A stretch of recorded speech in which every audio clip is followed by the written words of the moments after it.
Gravação iniciada, presidente. Bom dia, conselheiros, conselheiras. Vamos começar mais uma semana de reuniões, de sessões, de reunião. Hoje, dia 8 de dezembro de 2020, sessão das 9 horas. Nós teremos, então, algumas sustentações orais e quero já desde logo avisar que vamos fazer uma retificação da ata do mês de novembro, do dia 11. Dois resultados saíram com registros incorretos na ata. Mas antes de qualquer coisa, eu vou saudá-los e cumprimentá-los. Bom dia, conselheiro Paulo. Bom dia, presidente. Bom dia, demais conselheiros. Bom dia, conselheiro Gustavo. Bom dia, presidente. Bom dia, colegas. Conselheiro Flávio, bom dia. Bom dia, presidente. Bom dia a todos. Ricardo, conselheiro, bom dia. Bom dia, estão me ouvindo direito? Sim, está ótimo. Bom dia, conselheiro Andréa. Bom dia, presidente. Bom dia, colegas. Bom dia, conselheiro Cléucio. Bom dia, presidente. Bom dia a todos. Bom dia, conselheira Fabiana. Bom dia, presidente. Bom dia, colegas. Então, vamos dar início. Como eu falei, então vamos registrar que durante a sessão do dia 11 de novembro, consultaram dois resultados da ata de novembro de 2020, de maneira incorreta. Então, registro que no processo 10.855, 903, 610, 2010, 40, recorrente GKT do Brasil, a decisão registrada passa a ter a seguinte redação: acordam os membros do colegiado, por maioria de votos, em dar provimento ao recurso voluntário. Nós temos relatório e voto da relatora, vencido o conselheiro Ricardo Marozzi Gregório, que votou pela conversão do julgamento em diligência. Esse processo havia constado um provimento parcial. O processo 13.312, 720.013, 2006-21, recorrente Grendene, também melhorar o registro aqui. Houve uma confusão entre dois itens da mesma empresa. Nesse caso aqui, o que ocorreu foi a decadência foi suscitada de ofício pelo conselheiro Gustavo, apenas para registrar melhor o resultado efetivo da decisão. Acordam os membros do colegiado, por maioria de votos, em acolher a preliminar de decadência, suscitada de ofício pelo conselheiro Gustavo Guimarães da Fonseca, e assim, por dar provimento ao recurso voluntário, vencidos os conselheiros Paulo Henrique, Ricardo Marozzi e Andréa, que a rejeitavam, ficando prejudicadas as demais questões tratadas no processo. Designado para redigir o voto vencedor, o conselheiro Gustavo Guimarães da Fonseca. Feito esse registro, início aos trabalhos, consultar nosso apoio. O primeiro item da pauta seria um retorno de vista, recorrente Trent, Rossi e Watanabe. Houve pedido de acompanhamento. Não sei se o patrono já entrou na sala de espera.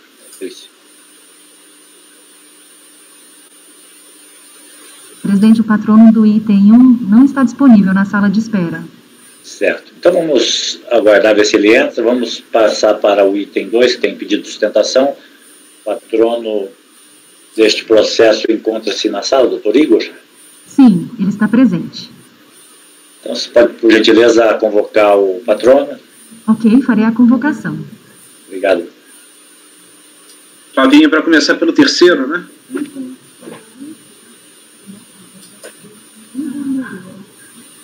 Só um pouquinho, só para ela fazer a convocação, fazer o registro.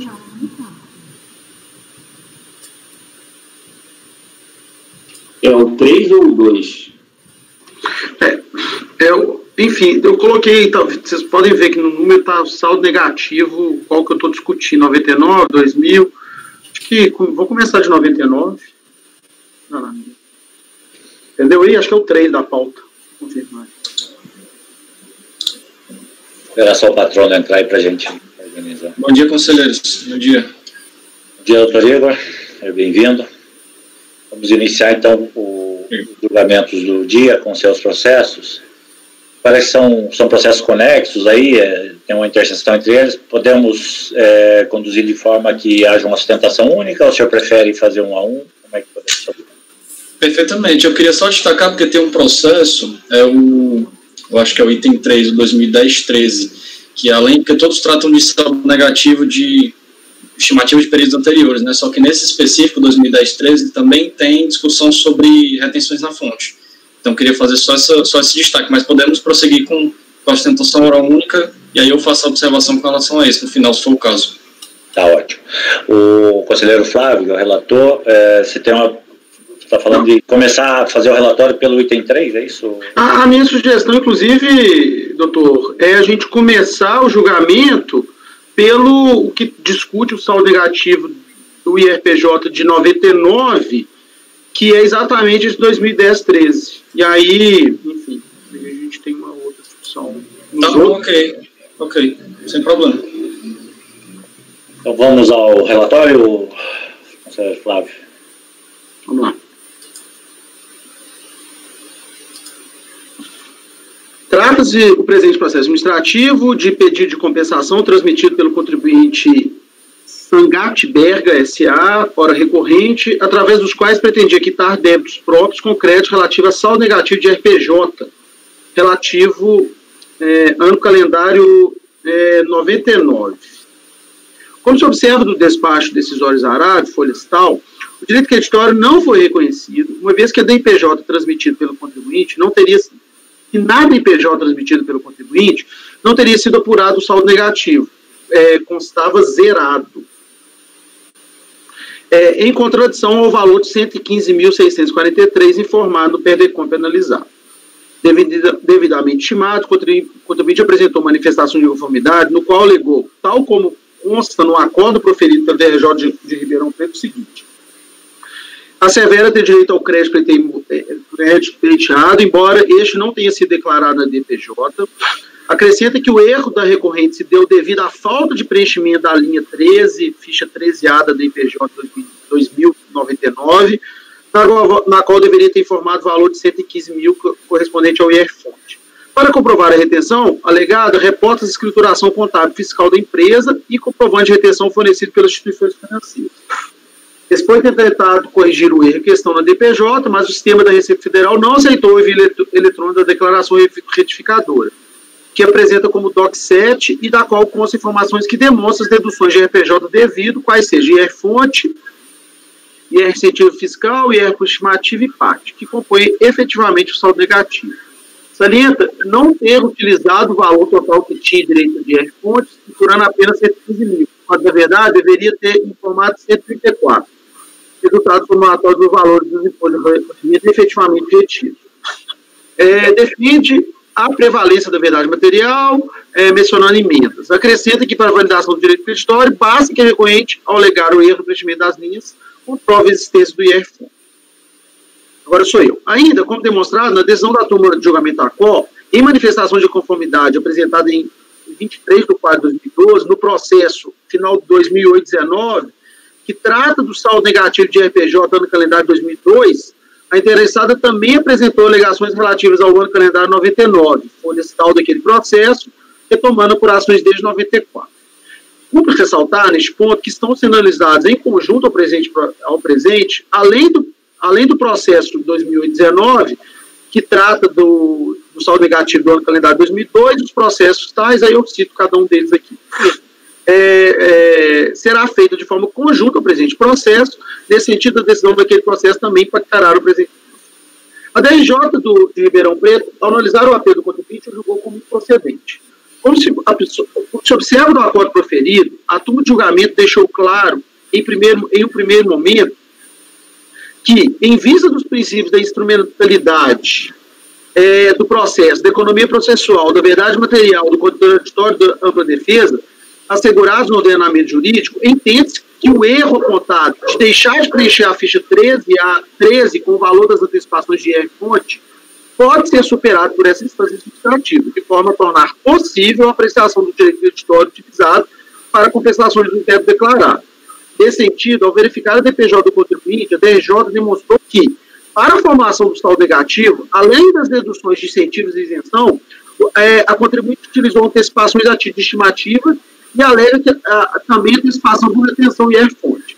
No que tange as estimativas que compunham o saldo negativo supostamente formado no calendário 99, demonstrou-se no acordo recorrido que essas foram vinculadas a compensações com saldo negativo de RPJ de períodos anteriores, algumas vinculações indicando o ano de 94 e outras sequer indicando a origem do crédito utilizado.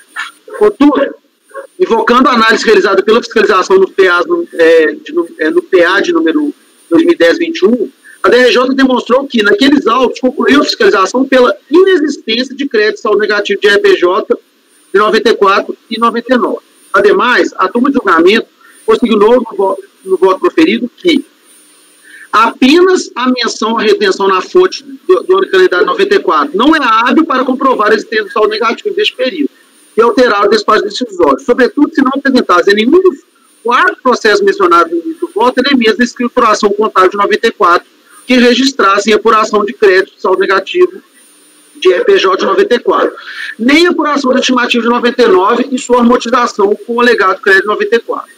Relativamente ao ano calendário de 99, encontra-se nestes autos apenas páginas do balancete, documento na qual não é possível identificar a apuração do estimativo do ano calendário 99 e sua amortização com saldo negativo de RPJ de período anterior.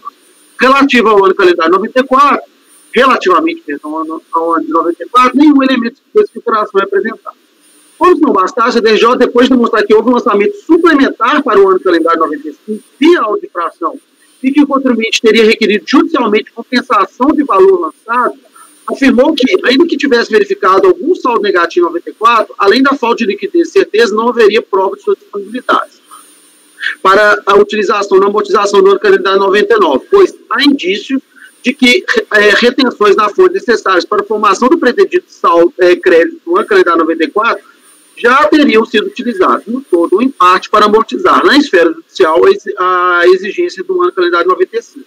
E, acerca da referida liquidação, acerca da liquidação da referida exigência decorrente do lançamento de ofício, não apresenta interessados esclarecimentos nem comprovação. Já na análise do IR-fonte, que compunha o saldo negativo de 99, a DRJ demonstrou, dentre outros apontamentos que impediam de reconhecer a integridade dos valores, deixou claro que não é possível afirmar com segurança que todos os rendimentos alegados na manifestação de conformidade estariam oferecidos à tributação. O acordo proferido recebeu o seguinte emenda. Não concordando com a decisão proferida, o recorrente apresentou recurso voluntário, no qual alega a inobservância do princípio da verdade material, afirmando que, no caso em apreço, tendo em vista que a fiscalização não considerou as informações indicadas pelo recorrente, atentando a exigir a apresentação exclusiva de elementos da escrituração, demonstrando o encontro de contas registrado na contabilidade e apuração do registro contábil dos débitos e gastos, sem considerar outros elementos que comprovam irrefutavelmente a exigência do crédito.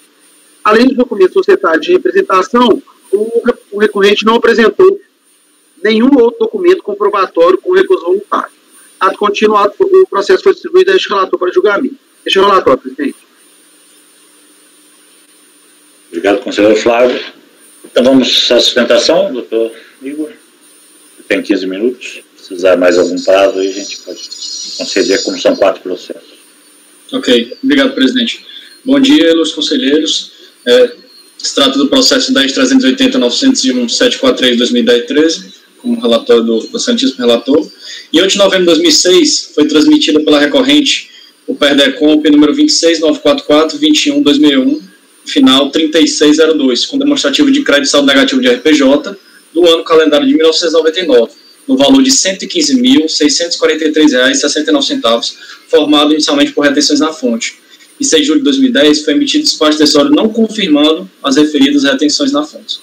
Por conseguinte, em 17 de agosto de 2010, a recorrente apresentou tempestiva manifestação de inconformidade, conforme já bem explanado pelo excelentíssimo relator, demonstrando a existência do crédito ao título de R-fonte, juntando os documentos comprobatórios das referidas retenções, mais especificamente a escrituração fiscal e comprovantes de retenção na fonte das instituições financeiras, de modo que o crédito apenas não foi reconhecido por mero erro de preenchimento da DIPJ da recorrente no período.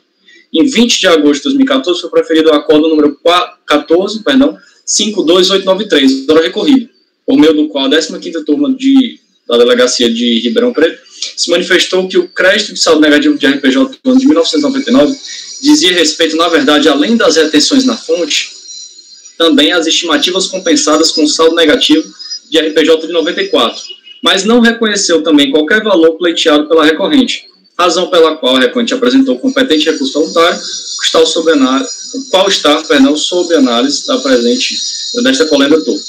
Então, ilustres conselheiros, a discussão aqui gira em torno de 2 pontos: da existência ou não de saldo negativo de períodos anteriores, mais especificamente do ano calendário de 1994, e das retenções na fonte comprovada nos autos pela recorrente. Analisando o acórdão recorrido, pode-se notar que, apesar de destacar expressamente que as estimativas compensadas com saldo negativo de períodos anteriores foram devidamente declaradas em DCTF, a delegacia no acórdão recorrido entendeu que o crédito saldo negativo de 94 não foi registrado na contabilidade da recorrente, razão pela qual não se poderia reconhecer o direito ao crédito. Contudo, ilustres conselheiros, vale destacar que, posteriormente à interposição do recurso voluntário pela recorrente, mais especificamente em 3 de dezembro de 2018, foi emitido o parecer normativo COSIT número 2 de 2018, por meio da qual, dentre outras conclusões, se definiu que, se o valor objeto de estimativa compensado integrar o saldo negativo de RPJ, o direito creditório deste decorrente deve ser deferido em 31 de dezembro, pois em 31 de dezembro o débito tributário referente à estimativa restou constituído pela confissão e será objeto de cobrança pelas vias ordinárias. Ou seja, por meio do referido parecer, estou definido que a compensação regularmente declarada tem o efeito de extinguir o crédito tributário, equivalendo ao pagamento para todos os fins, inclusive para fins de composição do saldo negativo. Na hipótese de não homologação da compensação que compõe o saldo negativo, a Fazenda pode exigir o débito compensado pelas vias ordinárias por meio de execução fiscal, até porque o débito estimativo foi confessado à DCTF, conforme restou expressamente destacado no acórdão recorrido da DRJ. Ou seja, a glosa do saldo negativo utilizado pela recorrente acarreta a cobrança em duplicidade do mesmo débito, tendo em vista que de um lado terá prosseguimento a cobrança do débito decorrente da estimativa não homologada e de outra a redução do saldo negativo, gerando outro débito com a mesma origem. Inclusive, a recorrente destaca que esta colenda turma já aplicou o referido parecer em casos análogos ao presente processo, mais especificamente o acórdão 1302-004-915, proferido por esta turma em 14 de outubro de 2020. Ou seja, ilustres conselheiros, caso a fiscalização fisco desejasse rever as estimativas, deveria fazê-lo nas compensações que foram efetivadas pela recorrente no ano calendário que aumenta. Além disso, sobre o mesmo raciocínio jurídico do mencionado parecer, é de suma importância destacar a necessidade também do reconhecimento de ofício por esta turma da decadência do direito físico de rever a apuração de crédito saldo negativo de 1994, bem como dos períodos anteriores, como destaca o acórdão recorrido, porque não apenas aqui nós estamos tratando de saldo negativo de 99, mas ele vai puxando as estimativas dos créditos saldo negativos anteriores, né, de 94 e períodos anteriores também. Apesar de não se tratar, vale destacar, de argumento levantado pela recorrente em seu recurso voluntário, trata-se de matéria de ordem pública, não sujeita à preclusão, de modo que não se poderia o fisco buscar analisar a certeza e liquidez do crédito tributário dos saldos negativos de anos calendários anteriores, mais notadamente 94, pela decadência do seu direito de fazer.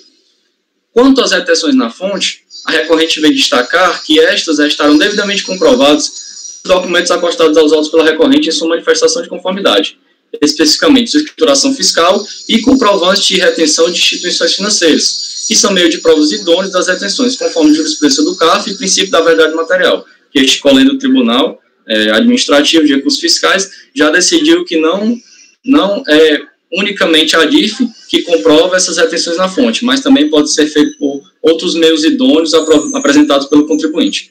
Então, a recorrente, concluindo, vem requerer que seja dado provimento ao recurso voluntário, aplicando-se o parecer COSIT número 2 de 2018 ao presente caso, alternativamente, que seja reconhecida a decadência do direito físico de rever os créditos de saldo negativo de períodos anteriores, mais especificamente em 1994, nesse processo, posto que já alcançados pela decadência, e caso assim não entenda, que o direito creditório da recorrente seja reconhecido pela apuração do saldo negativo apresentado em seu recurso voluntário e também com relação às retenções na fonte pelos documentos comprobatórios juntados aos autos pela recorrente.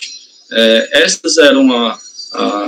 era a manifestação da recorrente para o momento e a recorrente permanece à disposição de Vossa Excelência para o que for necessário. Obrigado. Obrigado, doutor. Algum questionamento a mais para o patrono? Então vamos ao voto, Flávio. Bem, presidente, vamos. Só para deixar 2 pontos aqui esclarecidos, de fato, não houve... o recurso voluntário do contribuinte em todos os processos ele é idêntico. O único argumento dele é a aplicação da verdade material. Em nenhum momento, o contribuinte, no seu apelo, ataca as razões de decidir da DRJ. Doutora, numa questão mais processualista, seria o caso, no meu entendimento, de inclusive de não conhecer do recurso, numa visão mais fechada do processo administrativo, de não conhecer do recurso administrativo. A gente, acho que em outros momentos já teve esse embate aqui na turma, né? Conhece ou não conhece aquele recurso. Mas como ele, de alguma forma, invoca a verdade material, eu vou, enfim, eu estou entendendo aqui que a gente poderia conhecer, mas aí a gente tem 2 discussões, presidente, eu não sei se vale a pena a gente abordar aqui antes. Primeiro, é a questão da aplicação do parecer para compensações feitas via declaração. De fato, ele não traz isso nos apelos, não há essa até mesmo porque o próprio patrono deixa claro que o parecer é posterior. Mas, aí, vamos deixar claro o seguinte, no caso em que houve as compensações via per decomp, ou seja, posteriores a julho de 2002, sempre tem confusão se é julho ou junho, mas é julho, né, de 2002, a própria DRF já reconheceu essa questão da possibilidade de cobrança, ou do risco de cobrar em duplicidade, e aquelas estimativas pagas via compensação, via per decomp, a DRJ já reconheceu. Isso está sendo tratado em outro processo. Aí, o primeiro ponto que a gente precisa colocar aqui, presidente, aí acho que já tem um entendimento da turma, que com relação àquelas compensações anteriores à per decomp, feitas via na escrituração, não se aplicaria o parecer. Posso estar... a gente já discutiu isso aqui, né? Então... Sim. Eu acho que você podia apresentar o voto e a gente fazer a discussão... tudo bem, eu só queria apontar porque ele trouxe esses 2 pontos que eu não vou abordar no voto. Tá. E o segundo ponto seria a decadência. Se for o caso, ele é assustado. Pode ser, Gustavo? Acho que é melhor ele apresentar o voto para a gente até fica uma compreensão melhor do que tem do processo. Vamos lá. Da tempestividade, enfim, o recurso... nesse caso, só para... até eu achei estranho no primeiro momento, eu achei que tinha alguma nulidade. Quando eu estava analisando semana passada, só para conferir meus votos, foi juntado no processo o termo de intimação de 13 de novembro de 2020. Falei, gente, agora... Mas aí depois eu fui entender. Parece que o contribuinte abriu, de fato, na caixa postal dele só agora, em 13 de novembro de 2020. Só que, em todos os casos, ele se antecipou a intimação, pediu cópia dos processos e apresentou os recursos dentro do prazo contado do pedido de cópia. Então, eu estou conseguindo tempestir porque ele se deu por intimado com esse pedido de cópia e ele apresenta o recurso voluntário nesse momento. Então, para mim, tá bem tranquila a tempestividade. Vocês vão ver que tem um tempo de estimação em 13 de 11 de 2020, mas acho que ele leu agora esses dias, e acho que é 13 mesmo. Tá vendo? Deixa eu até confirmar isso aqui, presidente. Aqui, ó. Não. Enfim, não sei se nesse tem, mas está tudo tempestivo, tá, presidente? Tem essa, quem estiver analisando aí pode gerar essa dúvida, mas eu estou considerando a intimação do pedido de cópia do processo, que foram feitos todos no mesmo dia. Ele fez um pedido só, então é o mesmo pedido, inclusive, que está nos autos, e ele apresentou o recurso dentro do prazo. Então, estou considerando como tempestivo e estou reconhecendo a admissibilidade por preencher os demais requisitos. Bem, a discussão posta no presidente... Ricardo, questionamento? Não, só quero entender o que o Flávio falou agora. Você está considerando como prazo inicial da tempestividade a data em que ele requeriu cópia do processo? Não, vamos lá. Sim. O que acontece? Ele não foi intimado. Ele não abriu Não existe isso. Então, ele foi intimado agora. Ele se deu por intimado naquela intimação eletrônica, ele abriu a caixa postal.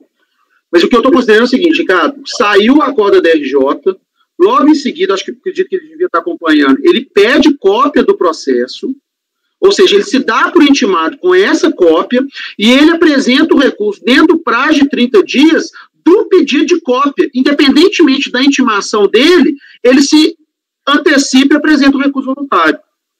Entendeu? Então, para mim, está tranquila a questão da tempestividade. Entendeu o que eu estou querendo dizer? Ele se antecipa a intimação, pede cópia e dentro do prazo, ele pede cópia, dentro do prazo de 30 dias, ele apresenta o recurso. Tá? Não tem discussão com relação à data. Eu apresentei 5 dias depois do pedido de cópia. Não, ele apresentou antes, dentro do prazo de 30 dias. Flavinho, se você quiser, cara, o CPC tem um dispositivo específico que trata do problema da supressão da falta de omissão. É isso. Mas assim, enfim, para mim tá bem tranquilo. Eu não achei que não precisava escrever além disso, não. Mas se vocês quiserem que eu coloque algum fundamento... Não parece... Né, ele até se antecipa, né? Então, vamos falar em tempestividade. Agora, eu acho que haveria uma discussão aqui se ele tivesse dado pedido a cópia e não apresentado o recurso, e aí poderia ter uma discussão, mas ele se antecipa. Então, para mim, está tranquilo. Cléus, quer comentar esse aspecto?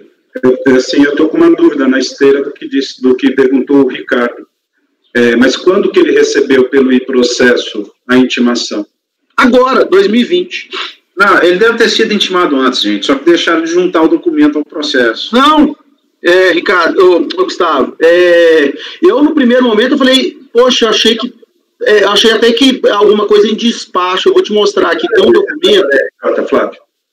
É porque a citação pela caixa postal, ela se dá automaticamente se ele não abre.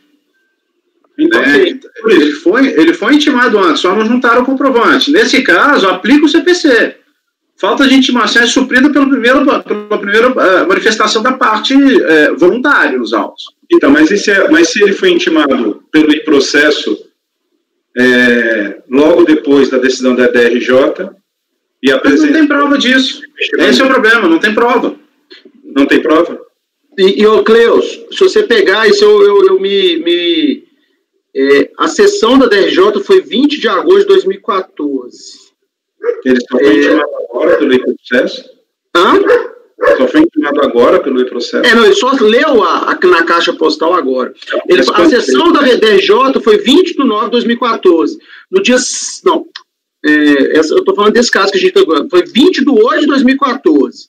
No dia 5 de 9 ele foi lá e pediu cópia do processo. Ele nem tinha sido intimado ainda. Parece que nesse caso aqui, pelo que eu estou vendo, não ocorreu nem essa situação.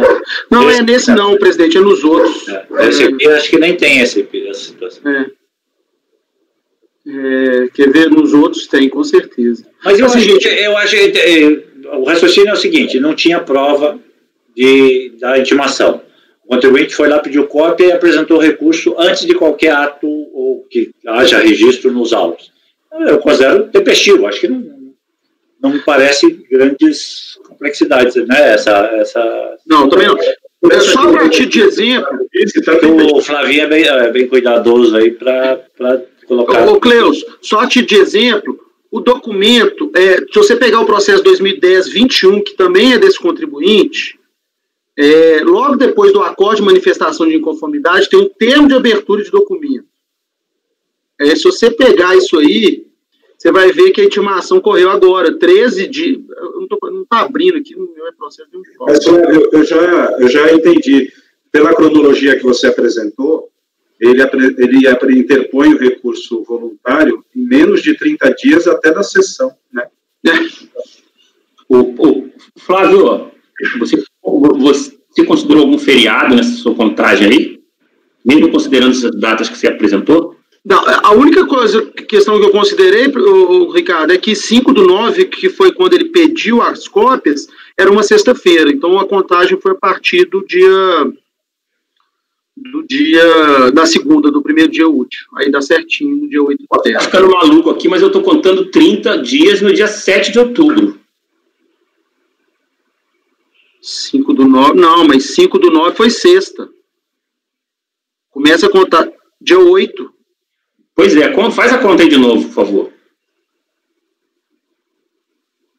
Eita, peraí.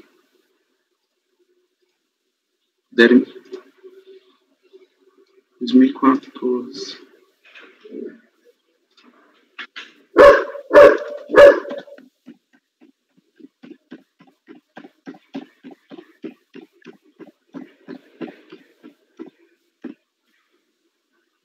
Poxa, não tô... Peraí, Ricardo. Você está entendendo o quê? Não entendi. Posso estar errado, mas eu fiz a contagem aqui a partir do dia da segunda-feira, dia... Você falou aí, foi dia 8 de setembro, é isso? 8/9. Encerrar esses 30 dias no dia 7 de outubro, terça-feira. Eita. Vou recontar aqui, Ricardo. 5/9. Alguém contou aí? O Ricardo, o meu deu 8. Tá dando 7. Outubro. O meu tá dando 7. Ah, tá certo, tem que ser um dia antes. Mais tempo, tá certo. Eu abri todos os processos, eu não achei esse termo de ciência posterior aqui. Ô, presidente, olha lá no 2... Espera aí. Olha lá no 2010-21. Qual item? Aí tem o acordo de manifestação de inconformidade, termo de abertura de documento. Meu computador tá dando... Tá, esse aqui, a abertura foi antes do pedido de vista, pelo visto. Não, presidente. Sim, o pedido de vista... Dá 13/11/2020. O pedido de cópia foi posterior. Não, presidente. Mas esse termo de abertura, gente, não tem nada a ver com acórdão, não. O documento, por exemplo, nesse processo 13, que é o que a gente está julgando, o documento que ele abriu foi a manifestação de inconformidade. O que aconteceu é, o contribuinte, antes da delegacia da ciência, o contribuinte foi lá e pediu cópia. A delegacia não deu mais ciência a ele já pediu cópia, já apresentou recurso voluntário e vida que segue. Tá, mas, Paulo, o que eu estou querendo dizer é, nesse documento do 2010-21, tá lá, o contribuinte acessou o teor dos documentos relacionados abaixo no dia 30/11/2020. Tá, mas qual é o documento? Porque no de manifestação de inconformidade. Ah, beleza, então, porque no 13 o documento é manifestação de inconformidade. Ah, tá, mas ele abriu para mim esse negócio. Enfim, eu estou considerando como tempestivo. Agora, isso que o Ricardo... Esse é o único, né? Não, os outros têm também, presidente. 2 têm isso. Acho que o 13 tem. Contei e recontei aqui. Se nós considerarmos a data em que ele fez o pedido de cópia como a data da intimação, cai no dia 7. Eu costumo ter posto no dia 8, ele tem tempestivo. Mas eu já verifiquei aqui, não tem feriado. Mas... conselheiro relator, só uma observação. Nesse processo 2010-21 que o senhor está falando aí, se olhar o recurso voluntário na folha 383, vai ter o comprovante de protocolo exatamente no dia 7 de outubro de 2014. Então beleza. E dos outros processos, pelo que eu estou vendo aqui, eu estava analisando aqui enquanto vocês estavam falando, na mesma data. Então será que eu pus a data errada aqui? Eu lembro que eu conferi isso. Obrigado, doutor. Eu vou só reabrir aqui, então. Nada, à disposição. Eu posso ter digitado aqui 8/10 errado. Equivocou. Mesmo nesse processo que a gente está tratando, tem um protocolo dia 7, não é dia 8, não. 7 de outubro. Então eu posso ter digitado errado, Ricardo. Isso aí eu não nego, não. Quer ver? 2010, 13, né? Não estou entendendo, o meu arquivo, meu e-processo não está abrindo os PDFs, só está admitindo imprimir. É o carimbo, né? No recurso é do dia 7. Não, Ricardo, erro meu aqui.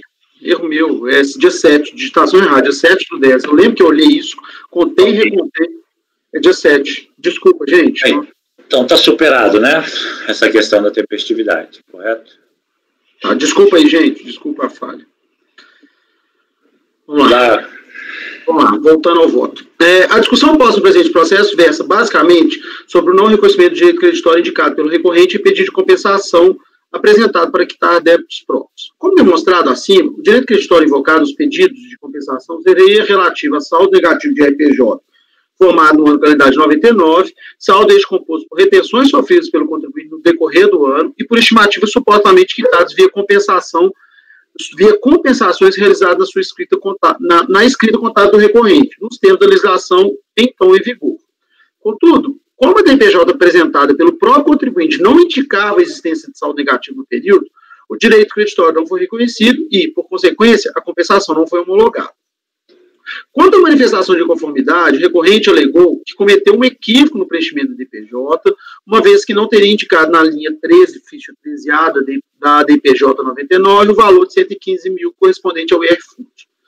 Superando o erro cometido pelo contribuinte, tendo em vista os princípios que norteiam o processo administrativo fiscal, dentre eles, inclusive o da verdade material, a DRJ de Ribeirão Preto analisou o direito creditório de forma detalhada e exaustiva, e demonstrou, no acórdão proferido, que o recorrente não teria comprovado a quitação das estimativas que compõem o saldo negativo, tampouco a integridade do IR-fonte do período.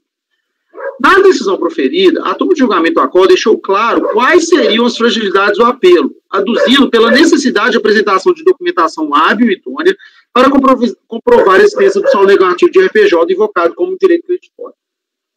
Desde dessa fragilidade apontada pela DRJ de forma bastante didática, o recorrente não trouxe aos autos, quando a apresentação do recurso voluntário, qualquer documento para comprovar suas alegações.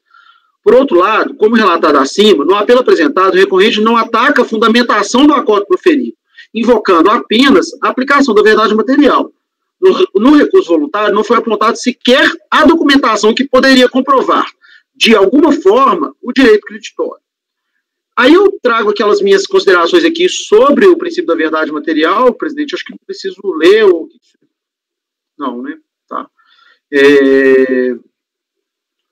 Aí eu coloco assim, contudo, mesmo com esse entendimento, que não é acompanhado em alguns casos por todos os membros desse colegiado, não se pode perder de vista que é dever do contribuinte a comprovações das suas alegações, o que impõe a apresentação de argumentos e, em especial, documentos que possam, de alguma forma, confirmar o direito creditório alegado. Com base nisso é que o julgador deverá buscar a verdade material dos fatos. No presente caso, como se observa, o recorrente não trouxe aos autos nenhum documento que pudesse comprovar suas alegações, tampouco rebateu as bem fundamentadas colocações da turma de julgamento da COR.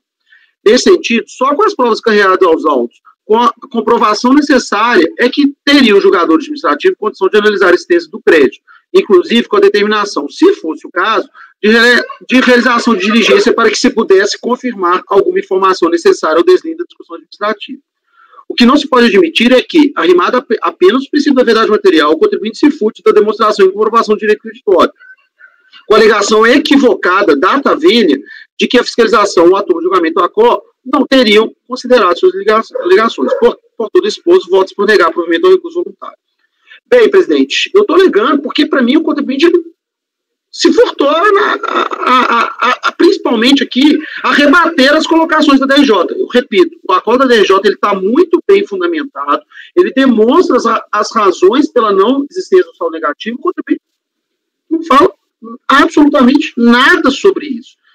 E aí eu, trazendo para o debate, a questão da decadência, eu entendo que não é aquela, a gente já tem esse entendimento, né, presidente, com relação ao seu, até um voto inaugurado por você aqui na turma, mas nesse caso, quando houve constituição de crédito tributário, que foi lá no ano calendário 95, a fiscalização fez vial de infração.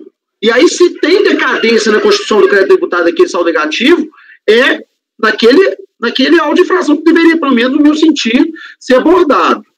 E mais, com relação aos outros anos do calendário, ela simplesmente demonstrou não tem saldo negativo, estava zerado, não tinha o que compensar. Então, por isso, não houve constituição. Então, a gente não está falando em revisitar ou reapurar os períodos. O único período que foi reapurado via auto de infração. Então, esse é o meu entendimento, foi colocado, mas estou aberto ao debate aqui. E a questão da compensação das estimativas suscitadas, 2002 para cá tinha sido reconhecido, e para trás você foi colocado a questão do entendimento aqui da turma que não havia constituição do crédito, inclusive pela DCPF. O que ele compensou via PERDECOMP foi considerado pela fiscalização, que é inédito, é um processo antigo, eu nunca tinha visto. Já foi considerado pela fiscalização, até a DRJ critica isso em algum momento do voto dela. Agora, o que foi via escritura contábil, enfim, aí eu também, a fiscalização entendeu que não tinha essa questão da condição, e por isso ele tinha que comprovar a compensação, e ele não conseguiu trazer esses elementos. E tem uma análise da DRJ, já vou passar a palavra para o Gustavo, sobre a comprovação dessa compensação na escrituração. Parece que no se não me engano, o acordo ele disse que não tinha nessa demonstração do encontro de contas na contabilidade também, que era um dos requisitos para compensação. Né? E ele não traz esses elementos. Aí eu volto a insistir. A DRJ fala, olha, você não trouxe escrituração contábil, eu preciso... Ele não traz o argumento. Então, assim, para mim, ficou muito frágil simplesmente em recurso voluntário, pedir aplicação do recurso voluntário, sem trazer isso, olha, a DRJ errou neste ponto por conta disso, eu estou trazendo esse documento para rebater isso. Não, ficou, se virem aí, julgadores, vocês resolvem. Aí não é por aí. Ok. Gustavo?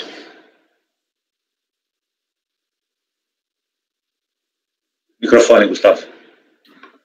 Presidente, perdão. Em relação à decadência, eu concordo com o Flavinho. Em relação ao problema das estimativas compensadas, eu já manifestei minha posição. Em outros processos.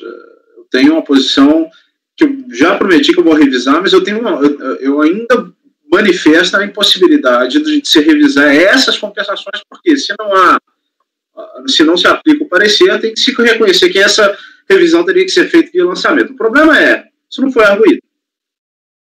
Então, a questão para mim aqui é não conhecer desse argumento. Tá? Porque isso não é uma matéria de ordem pública, a meu ver, a não ser a opinião do resto da turma. Em relação à decadência, com absoluta certeza. Agora, em relação a esse problema das estimativas compensadas que não foram objeto de questionamento, eu não tenho seguido. Para mim, assim, isso foi objeto do despacho, digamos assim, da análise do crédito. A própria DRJ fala, a DRF não fala que, olha, eu não estou vendo saldo negativo, então, por exemplo, você não tinha nem o que compensar. Há uma crítica com relação a essa compensação. Eu entendi. Ele tinha que trazer o elemento, olha, eu compensei de forma correta por conta disso. Ele não, eu entendi. O problema é que o recurso voluntário nos devolve a matéria discutida. Se ele não devolveu, isso tem dispositivo específico no PAF, que diz claramente que o contribuinte pode recorrer total ou parcialmente das decisões da Corte. Ele não recorreu dessa parte. Ele se pautou apenas pelo princípio da verdade material, que vai se voltar para a questão fática e não para a questão jurídica. Então, esse argumento de direito, especificamente, não foi contraposto, e a contínua não pode ser conhecido. E foi trazido da tribuna, né? Não consta do... Exato. Isso não é uma questão de ordem pública, então eu não posso conhecer dela. Alguma ponderação a mais? Posso escolher os votos? Paulo? Eu acompanho o relator. Gustavo? Acompanho o relator e tudo. Não precisa ser pelas conclusões em relação a esse problema invocado da nem consta da discussão. Tá bom. Então, acompanho. Ricardo? Relator. André? Com o relator, presidente. Cláudio? Acompanho o relator, presidente. Fabiana? Também acompanho o relator. Também acompanho. Então, por unanimidade de votos, negar provimento ao recurso voluntário. Em relação aos demais processos, Flávio, são idênticas as observações? Idênticas, presidente. Todos envolvem saldo negativo de 94 em diante, digamos assim. As únicas alterações, como o próprio patrono já deixou claro, nesse caso envolvia uma discussão de R-fonte que nos outros não envolve, mas aí vai ter mudanças de relatório, né, de número, mas sim, enfim, né? Mas não, a matéria de direito é idêntica. Inclusive, o recurso voluntário nos 4 processos é idêntico. Não tem nada, não muda em nada. Assim, a mesma argumentação sobre a verdade material. Então, eu me dei ao direito de também replicar a mesma decisão para todos os processos. Ok, todos de acordo, estão replicando aqui o mesmo resultado. Então, dos itens 2 ao item 5, por unanimidade de votos, negar provimento ao recurso voluntário. Ok? Certo, doutor Igor? Obrigado. Ok, bom dia, conselheiros. Obrigado pela atenção. Bom trabalho. Obrigado. Vou fazer o registro aqui na pauta. Só a descrição da matéria na pauta aqui está completamente maluca. Desses processos do Flavinho. Penalidade, multa isolada, concomitância, PERC. A culpa é dele. Pois algum código indevido.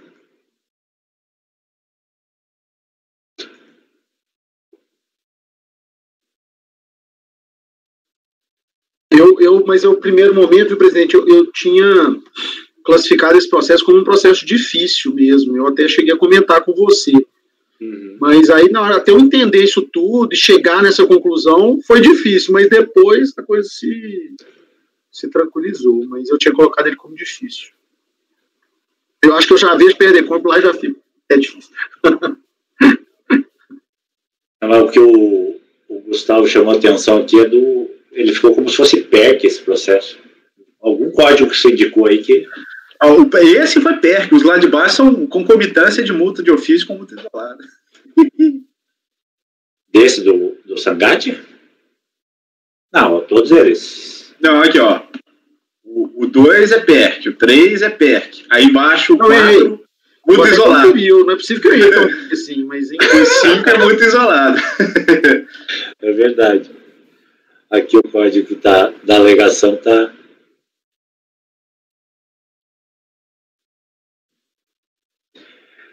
Bem, nós consulta aí ao apoio sobre a presença do patrono do item 1 para acompanhamento, ou senão a gente vai fazer o outro item que tem solicitação de sustentação, item 7.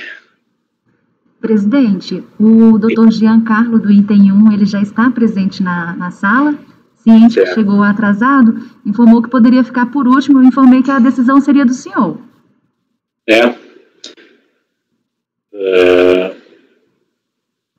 Bem, o caso dele é só de acompanhamento, então vamos fazer o item 7 e depois a gente volta para o item 1. Vamos convocar então o patrono do item 7, doutor Andrés Dias. Processo de relatoria do conselheiro Cléucio. O item 7, recorrente Alma Viva do Brasil Telemarketing Informática. Você pode convocá-lo, por favor, Patrícia? Ok, presidente, farei a convocação. Item 7 da pauta, doutor Andrés, seu processo... Pode abrir aqui, né, Cleuso? O voto já está na pasta dele.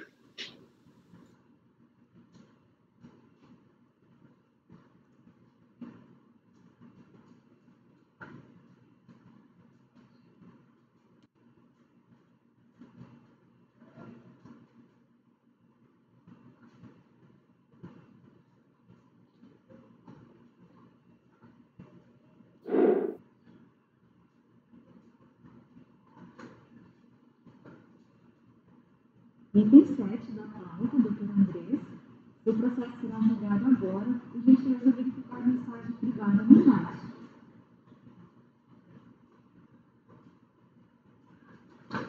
Patrono convocado, presidente.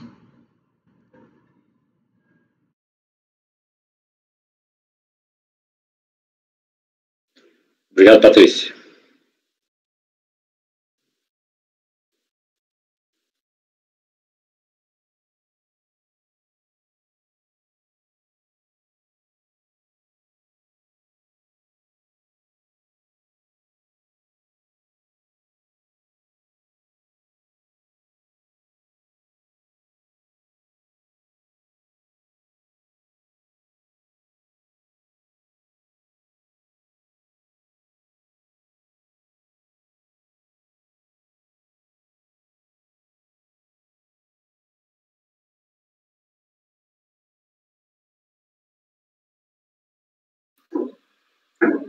Alô?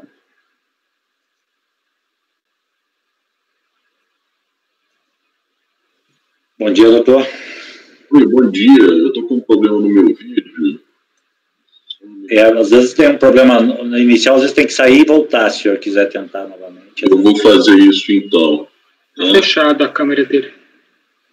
Mas eu estou tentando ligar e ela não está ligando. Está ativando. Tenta sair e voltar, doutor, para ver se ativa. Vou fazer isso. Verifica se a sua configuração está permitindo a abertura, né? A configuração no navegador aí. Tá. Cadeadinho no canto esquerdo superior do navegador ali. Aqueles 3 pontinhos ali. Não, na câmerazinha, né? É no cadeado. Tem um cadeadinho no canto esquerdo superior.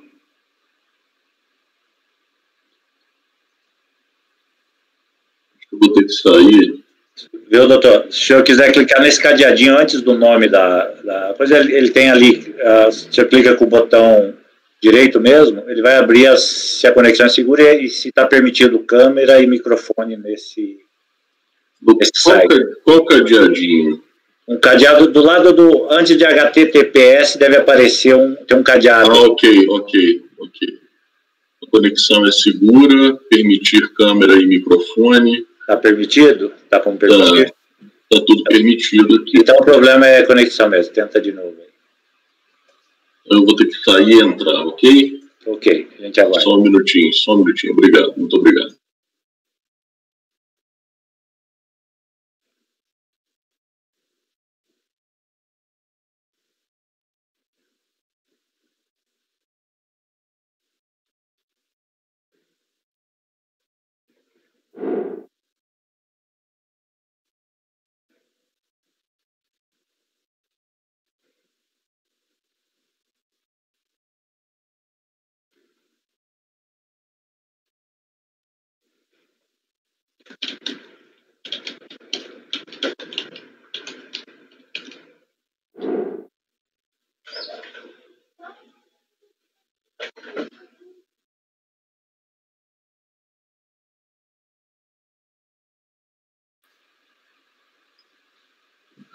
Bom, ouvindo, vocês estão conseguindo me ouvir?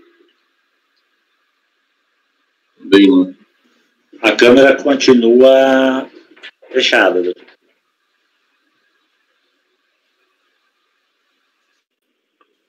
Alô. Estamos lhe ouvindo, só não lhe vemos.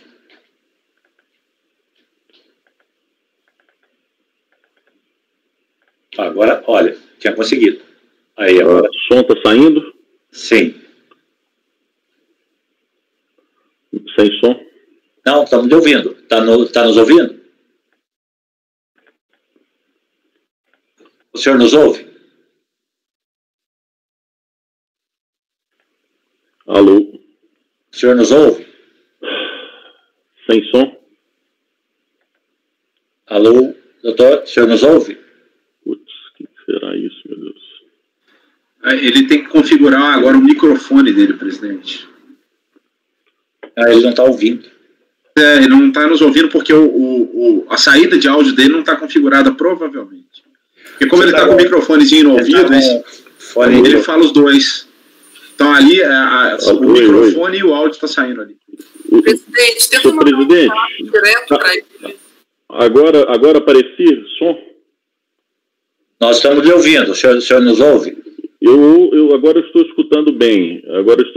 Mas parece que minha câmera tá... Não, tá ok. Estamos lhe vendo. Ah, que ótimo.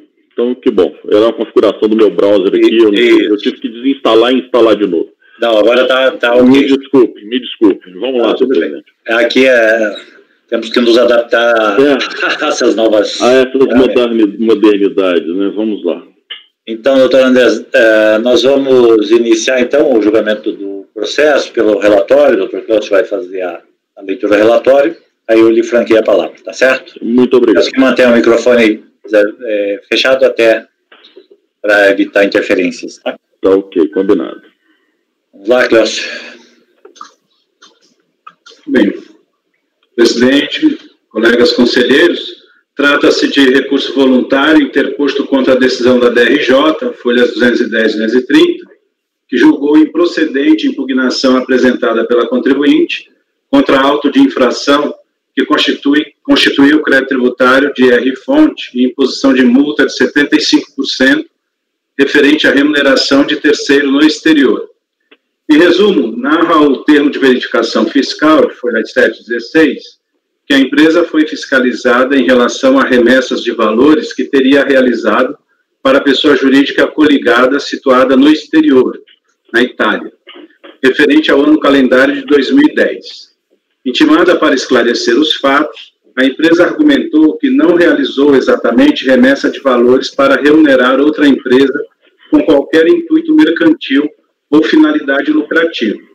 Isso porque a suposta remessa decorreu de contrato de compartilhamento de despesas entre a hora recorrente e a empresa controladora Almaviva S.p.A., situada na Itália.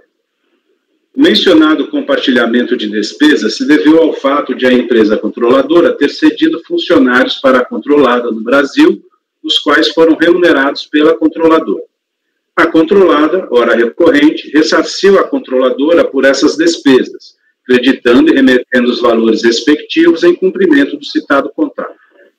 A fiscalização, entretanto, descaracterizou o planejamento tributário realizado pela empresa e autuou pelo não recolhimento de CID remessas, IR-fonte, PIS, COFINS, importação de serviços e incidência de multa de ofício de 75%, constituindo um crédito tributário de R$ 751.232 a valores da época. O presente processo versa unicamente sobre a incidência de IR-fonte no montante de R$ 315.851, também em valores da ocasião. Em sua defesa, a empresa reafirmou, em linhas gerais, os esclarecimentos dados por ocasião do procedimento fiscalizatório. Acrescentou, porém, preliminarmente, não ter ocorrido o fato gerador do IR-fonte, pois que não houve remessa de valores para remunerar terceiro no exterior. No mérito, reafirmou a tese de que os valores foram pagos para reembolsar a controladora da recorrente em razão de contrato firmado entre empresas do mesmo grupo econômico. Ressaltou que os reembolsos feitos não tinham a destinação de remunerar terceiros com finalidade lucrativa, descaracterizando, assim, o fato gerador do imposto de renda. Pediu a reunião do presente processo com outros relacionados às demais incidências, o acolhimento da preliminar ou a improcedência do auto de infração. A DRJ julgou procedente a autuação, sustentando, em resumo, que o contrato de reembolso de despesas, em verdade, serviu de instrumento para ocultar verdadeira relação de assistência administrativa entre a controladora e a controlada. Isso porque os profissionais que foram destacados para dar assistência à controlada brasileira auxiliaram na eficiência da filial do Brasil, o que visou aumentar o seu lucro. Diferentemente do que argumentou a recorrente, as cópias do livro Razão e dos extratos bancários, Banco Bradesco, demonstram que houve o creditamento e remessa dos valores à controladora italiana, configurando, portanto, a materialidade da incidência do IR-fonte. Assim, afastou a preliminar por se confundir com o mérito e manteve a autuação. A recorrente interpôs recurso voluntário, praticamente reiterando as mesmas razões da impugnação, exceto quanto à arguição da preliminar, cujos fundamentos agregou ao mérito da causa. Postulou a reforma do acórdão recorrido e o cancelamento integral do lançamento tributário e, caso assim não se entendesse, pediu o reconhecimento da inexistência do fato gerador do IR-fonte para os meses de maio a dezembro de 2010. O processo foi distribuído para a minha relatoria e esse é o relatório. Obrigado, Cláudio. Doutor, vamos então à sustentação. O senhor tem até 15 minutos. Senhor presidente, muito obrigado. Só conferindo o áudio, está tudo certo agora, né? Está perfeito. Áudio, vídeo. Muito obrigado. Senhor presidente, ilustre relator, o relatório já me deixa numa posição confortável aqui, mas eu vou me permitir fazer alguns apontamentos. Acho importante, esse é um procedimento fiscal que iniciou em 2013, na sede da empresa aqui em Belo Horizonte, e que culminou com a lavratura de 3 autos de infração: CID, PIS, COFINS, importação e IR-fonte. Esse é o último deles. PIS, COFINS, importação já teve o desfecho favorável ao contribuinte, sequer com recurso da Fazenda. O auto de infração de CID, idem, houve o provimento do recurso voluntário sem apresentação de qualquer tipo de recurso por parte da Fazenda, ou seja, do procedimento fiscal que culminou 3 autos de infração, esse é o restante. A matéria que foi tratada anteriormente por outras câmaras do CARF, outras turmas e outras câmaras do CARF, posto que a competência era diferente, é idêntica. Tá? Então, a matéria fática que estava por trás, absolutamente idêntica.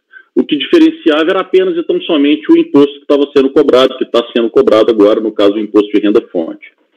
Então, isso já nos deixa numa posição um pouco mais confortável, porque os precedentes são muito fartos nesse aspecto, são específicos para o próprio contribuinte sobre a mesma fiscalização. Então, dito isso, eu vou fazer aqui alguns apontamentos para os senhores de forma muito pragmática, para que fique claro que isso sequer se trata de qualquer tipo de planejamento tributário. Isso é, na essência, um reembolso de despesas. E esse reembolso de despesas não foi somente suscitado no processo, ele foi provado no processo. E foi um reembolso na essência, que fez parte de um acordo de reembolso de despesas com a matriz italiana e que não houve qualquer tipo de markup, qualquer tipo de sobrevalor nos valores que foram enviados a título de reembolso de despesa. Isso está provado nos autos, a gente não está falando nada. Os valores que foram objeto de reembolso de despesa para fora, para a matriz italiana, se deu a título de reembolso dos salários dos expatriados. Então, voltando um pouquinho no arcabouço fático da demanda, isso é tão somente quanto a remessa de alguns profissionais expatriados italianos para desenvolver a atividade da empresa no Brasil. Vieram 4 executivos aqui para o Brasil, que eram profissionais vinculados à empresa italiana, inclusive os contratos de trabalho estão todos anexados aos autos, com tradução juramentada. Vieram o Giulio Salomone, na época era o CEO, salvo engano, Marco Benini, Matteo Marchiori e Filippo Sandei. 4 italianos que vieram pro tempore para o Brasil para desenvolver a atividade no Brasil e receberam na Itália em euro o valor que foi reembolsado pelo Brasil. As faturas que foram emitidas, inclusive traduzidas juramentadamente, comprovam a vinculação nos centavos com o fechamento do câmbio. Não houve sequer nenhum tipo de markup na remessa desses valores. Esse assunto já teve também um deslinde na própria Receita Federal. A própria Receita Federal, por meio do COSIT, inúmeras vezes já enfrentou essa situação de forma favorável ao contribuinte. A título de exemplo, cito aqui apenas a solução de consulta 378. E ela é taxativa nesse aspecto. Quando da remuneração por pessoa jurídica domiciliada no Brasil, a profissional expatriado residente no país com pagamento no exterior, realizado por sua matriz, ou por empresa do mesmo grupo empresarial domiciliado no exterior, as remessas ao exterior, a título de reembolso, não deverão sofrer retenção do imposto de renda-fonte. Essa é a redação ipsis literis da solução de consulta. E a gente tem aqui outras tantas quantas. Por exemplo, a 469, a 99118, que repetem textualmente isso que está acabando de ser dito aqui. Então, para que todos fiquem numa posição mais confortável para julgamento. Nós não estamos falando de prestação de serviço com uma remuneração para fora que não seja de pessoas vinculadas ao mesmo grupo econômico, com contrato de trabalho no processo, sem qualquer tipo de markup. É um reembolso na essência. E nós temos 2 precedentes, que, como eu já disse lá no início da sustentação, vou me permitir citar, é a primeira turma da 3ª Câmara. A relatoria do conselheiro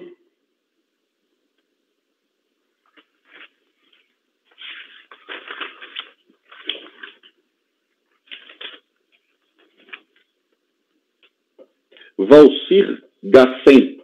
Bom, eu fiz todas essas sustentações orais, mas já se passaram algum tempo entre elas. Fato é que os processos já transitaram em julgado administrativamente, e quanto a eles a gente não teve nenhum tipo de questionamento por parte da própria Fazenda.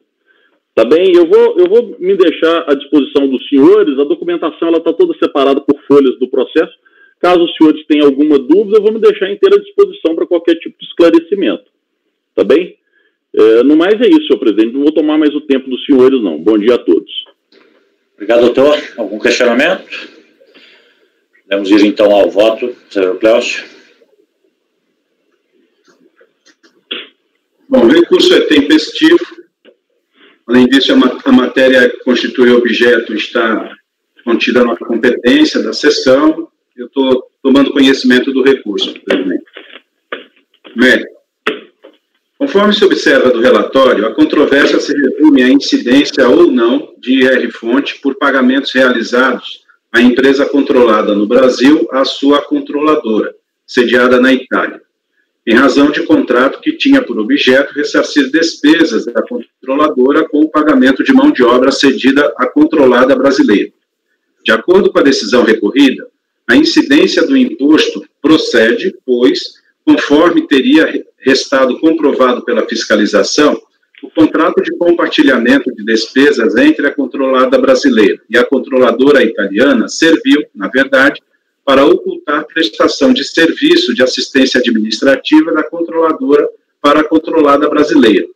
Assim, nos termos do artigo 2º-A da Lei 10.168 de 2000, incide imposto de renda-fonte sobre as importâncias pagas, creditadas, entregues, empregadas ou remetidas ao exterior a título de remuneração de serviços de assistência administrativa e semelhantes. A recorrente se defende, sustentando não ter havido a incidência do imposto, pois os recursos remetidos à controladora não possuíram finalidade remuneratória de serviços, porque se destinaram a reembolsar a controladora pela cessão de funcionários da matriz para trabalharem temporariamente na controlada brasileira. Por se tratarem de empresas do mesmo grupo, não houve finalidade lucrativa por parte da controladora nem da controlada. Primeiramente, registre-se que é incontroverso o fato de que foram realizadas remessas a título de reembolso de despesas da empresa controlada brasileira, ora recorrente, à sua controladora situada na Itália. A controvérsia reside na interpretação dada aos fatos pela autoridade fiscal e pela DRJ. Isso porque, no entendimento destas, a verdadeira relação jurídica entre a controladora e a controlada não foi de reembolso de despesas, mas assistência administrativa da controladora à controlada, mediante a cessão de empregados da matriz italiana à filial brasileira. A mencionada assistência administrativa residiria no alegado aumento de eficiência e lucratividade da coligada brasileira com a atuação dos funcionários da matriz italiana, destacados para dar treinamento aos funcionários brasileiros. Sem razão a DRJ. De acordo com a solução de consulta COSIT número 378 de 2017, não incide IR-fonte nem CSL, PIS, COFINS sobre os valores pagos a título de reembolso de despesas entre empresas coligadas, quando uma delas está situada no exterior, pois está ausente a finalidade lucrativa ao credor da remessa respectiva. Nesse sentido, veja-se a ementa da solução, e aqui eu transcrevo a ementa, que aliás já foi citada pelo patrono na sua sustentação oral. Se for necessário, eu volto ao ponto. Conforme se observa, no entendimento da solução de consulta, não fica configurado o fato gerador do imposto de renda nos casos em que a remuneração da empresa coligada no exterior decorre do reembolso de despesas. O fundamento legal para essa conclusão é o anterior regulamento do imposto de renda, o qual vigorava à época da autuação, a seguinte previsão no artigo 685, decreto 3.000 de 99, e aqui eu transcrevo o artigo 685 do RIR 99. De acordo com a solução de consulta citada, não fica configurada a hipótese de incidência de IR-fonte sobre remuneração paga à empresa do mesmo grupo econômico situada no exterior, quando o pagamento ocorrer em razão de ressarcimento de despesas com funcionários cedidos para uma das coligadas. A razão desse entendimento é que, nesse tipo de operação, há tão somente retorno de capital da empresa que pagou originalmente a despesa e é ressarcida pela outra do mesmo grupo. Nesse sentido, esclareceu a solução de consulta 378 de 2007 o seguinte, eu vou ler o trecho aqui destacado. Com efeito, a consulente descreve como situação fática o reembolso à sua matriz ou a empresas do grupo empresarial de despesas relativas a rendimento auferido por sócio-administrador ou funcionário expatriado residente no país para fins tributários. Nessa situação, caracterizam-se as remessas efetuadas como mero retorno de capital a empresa no exterior, não passíveis de retenção a título de IR-fonte. Dessa maneira, os valores a serem reembolsados, até o limite do valor percebido no exterior pelo sócio-administrador ou pelo funcionário da consulente, residentes no Brasil, cujas despesas foram arcadas por empresa no exterior, não constituem rendimentos da empresa no exterior, não havendo incidência do imposto sobre a renda de que trata o artigo 685 do RIA de 99. O reembolso, ora em apreço, portanto, não é renda ou provento, já que não significa acréscimo patrimonial por parte da empresa estrangeira que pagou tais mero retorno de capital. Digo eu outra vez. No caso dos autos, o que está em apreciação é saber se o reembolso de despesas pagas pela coligada estrangeira que remunerou empregados seus cedidos para a controlada no Brasil constitui renda da controladora para efeito de incidência do IR-fonte. A resposta deve ser negativa. Observe-se que a empresa controladora cedeu empregados à controlada brasileira no ano calendário de 2010 e os remunerou, tendo ajustado por meio de contrato que a coligada brasileira ressarciria tais custos por razões de política interna da empresa. Receita e despesa transitaram dentro de empresas do mesmo grupo, não havendo acréscimo patrimonial de uma em razão da receita paga pela outra. Essa é a razão essencial da solução de consulta transcrita, revelando, evidentemente, a ausência do fato gerador do IR-fonte. Conforme o acordo de reembolso firmado entre a controladora italiana e a recorrente, Olhastares, em 1º de janeiro de 2007, para vigorar por um ano, renovável por igual período, lê-se no artigo 2 as condições e critérios de reembolso das despesas em que a Alma Viva é controladora italiana e a ADB, a controlada brasileira, ora recorrente. E aqui eu transcrevo a cláusula do acordo. Como se vê, a cláusula transcrita exclui qualquer caráter lucrativo por parte da controladora Alma Viva com o recebimento dos reembolsos, o que é reforçado pela cláusula 2.2 e afasta a natureza comercial à transação. Diz a cláusula 2.2. O acordo não estabelece ou cria nenhum tipo de sociedade, joint venture, associação, relação comercial ou de prestação de serviços entre as partes. Digo eu outra vez. Assim, não pode a fiscalização tributária desconsiderar o negócio jurídico entabulado entre as partes se não está caracterizada a hipótese legal de incidência do IR-fonte. Note-se que em nenhum momento o TVF ou o auto de infração se referiram ao fato de a controladora italiana ter recebido, a título de reembolso, valores acima das despesas com a remuneração dos empregados. Se isso ocorresse, em tese, poderia ficar caracterizada eventual fraude que daria caráter ilícito ao planejamento tributário em questão. Mas não foi o que ocorreu. A própria decisão da DRJ descreve que foram repassados os recursos para a controladora estrangeira a título de remessas para ressarcimentos de despesas, embora discorde da natureza dos repasses, pois entendeu tratar-se de prestação de serviços da controladora para a controlada, com finalidade lucrativa.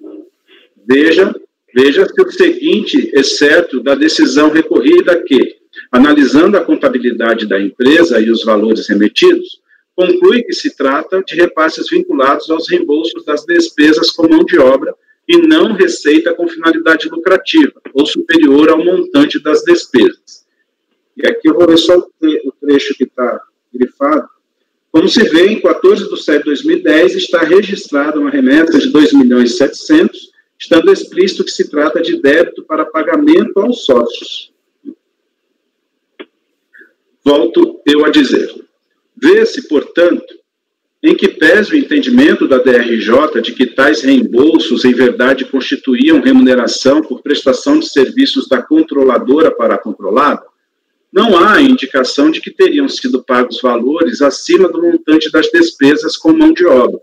Assim, a análise que ora se faz cinge-se unicamente à natureza jurídica da despesa paga pela coligada brasileira e da receita oferida pela controladora italiana, a revelar se deveria incidir ou não o IRF. O fato gerador do imposto sobre a renda pressupõe a existência de acréscimo patrimonial, especialmente quando se tratar do recebimento de proventos de qualquer natureza, CTN, artigo 43, inciso 2. No caso dos autos, para a caracterização da incidência do imposto, independentemente da denominação dada à receita, teria que ficar comprovado pela fiscalização que a controlada brasileira teria pago à controladora italiana valores acima das despesas e que esta incorreu ao remunerar os empregados cedidos. Do TVF, observa-se claramente que a base de cálculo dos supostos tributos incidentes foi exatamente os valores contabilizados a título de remuneração dos trabalhadores expatriados. Veja-se o seguinte trecho pertinente, item 5 do lançamento. 5.1. Diante dos fatos narrados e das infrações cometidas, procedemos ao lançamento para apuração dos valores devidos. Foram considerados pela fiscalização como remessas realizadas ao exterior os valores referentes aos salários expatriados, contabilizados na conta número tal, salários e ordenados expatriados. Referidos valores foram considerados como base de cálculo sobre a qual incidiu as alíquotas de CID remessas, IR-fonte e PIS/COFINS importação. Para melhor visualização, demonstraremos em planilha anexa, etc. Volto eu agora a dizer. Conclui-se, pois, não ter havido acréscimo patrimonial com o recebimento das receitas auferidas pela controladora italiana, pois que a base de cálculo utilizada pela fiscalização para calcular o IR-fonte foram os valores dos salários e não outro montante. Como se viu, seja com fundamento na solução de consulta COSIT 378 de 2007, seja em razão da inocorrência do acréscimo patrimonial na relação jurídica que ora se descreve, não houve a ocorrência do fato gerador de renda, sendo, pois, descabida a sua retenção na fonte. Em caso parelho, assim se pronunciou este CARF sobre a não incidência das contribuições PIS/COFINS importação, e aqui eu reproduzo o precedente, que, aliás, foi citado pelo patrono também agora.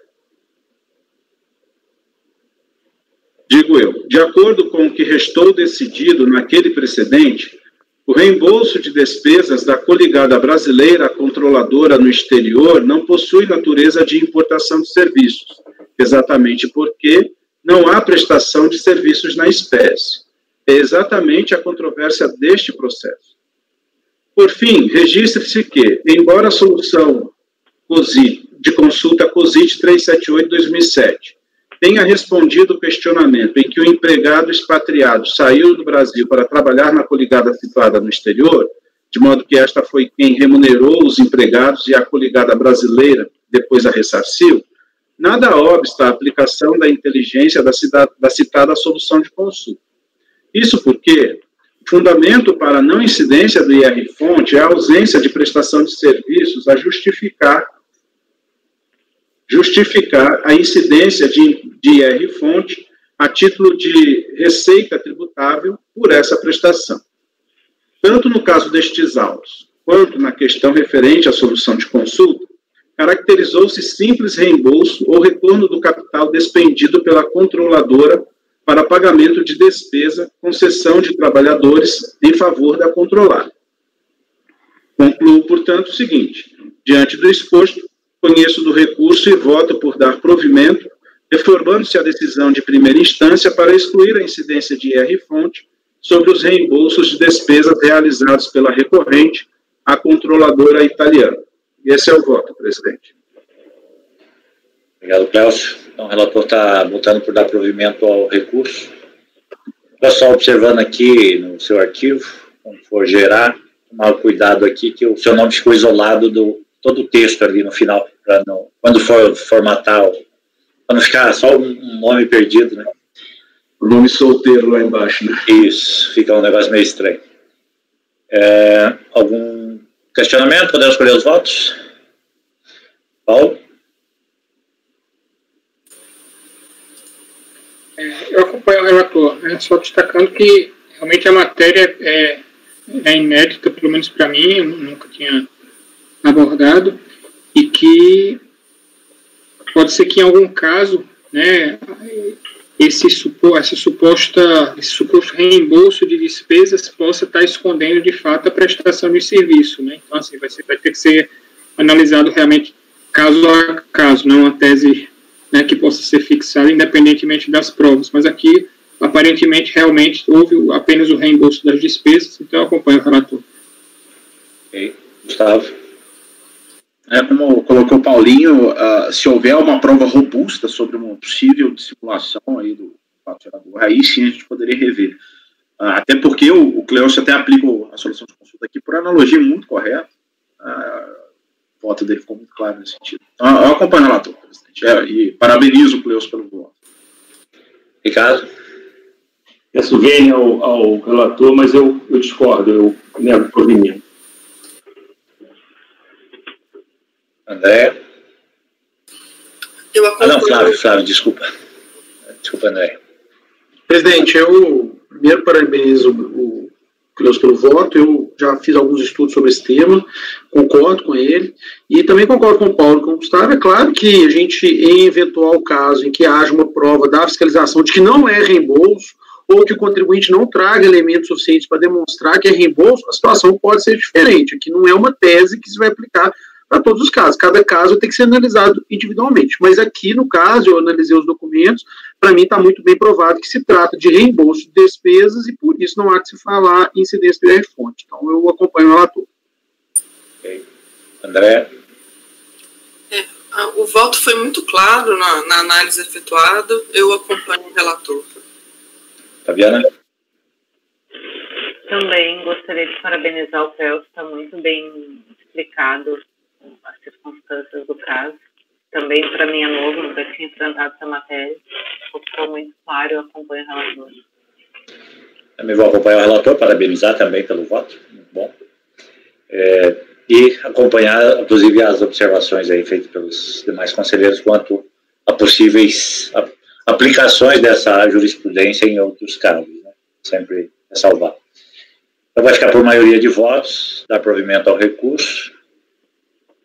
Nós temos o voto do relator, vencido o conselheiro Ricardo Maroz. Ok, senhor presidente, muito obrigado. Bom dia a todos. Eu agradeço também, doutor. Obrigado. Muito obrigado. Obrigado, senhor relator. Um abraço. Senhores, vocês querem fazer um pequeno intervalo antes da gente dar sequência aos trabalhos? Então, peço ao apoio para suspender por 10 minutos e a gente retorna.